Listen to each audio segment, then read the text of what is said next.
أعوذ بالله من الشيطان الرجيم بسم الله الرحمن الرحيم الحمد لله رب العالمين والصلاة والسلام على نبينا محمد وعلى آله وأصحابه أجمعين بارك الله فيكم جزاكم الله خيرا السلام عليكم ورحمة الله وبركاته. I shared a video on Instagram of Ustad Abu Taymiyyah about him quoting one of the Rockefellers about how, their goal was to take women out of the houses and so they could work and so they could be taxed as well. And once the women are out of the houses, the children are in the hands of those who lead, of the government, of the agendas from these people in authority. Then he quotes the verse of Allah subhanahu wa ta'ala, in which he expresses that the woman should abide in her houses, not display herself inappropriately, not fall into the sin of tabarruj, exposing beauties and all of these types of things. Walillah alhamd. In the comments of this video, there's a comment with 1,200 likes trying to oppose the Quran, trying to oppose the Quran, saying Khadijah was a businesswoman. Khadijah was a businesswoman. She was a successful businesswoman. So, that means now women are allowed to all of a sudden, put the Quran aside. Let's look at the statement, not the actual matter, but the statement. Khadijah was a businesswoman, so women could do whatever they want now. Stupidity, ignorance, foolishness. How did Khadijah radiallahu anha, how did she become a businesswoman? Did she go, and I'm only making an example, did she go get a degree? Did she get a certification? Did she go spend times in the circles of businessmen? Did she move around and about like this and that? Did she do that? Do you have any evidence for that? Huh? Did she go to the markets and buy and sell?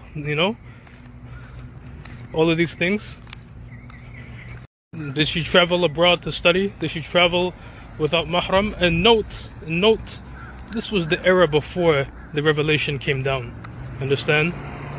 The reality is about how Khadijah became a successful businesswoman is because she inherited it from her father, who was a successful businessman. Her father built that business. Walillah alhamd. Khadijah, of course she learned from her father. Of course she learned from her father. Someone she's allowed to be around with.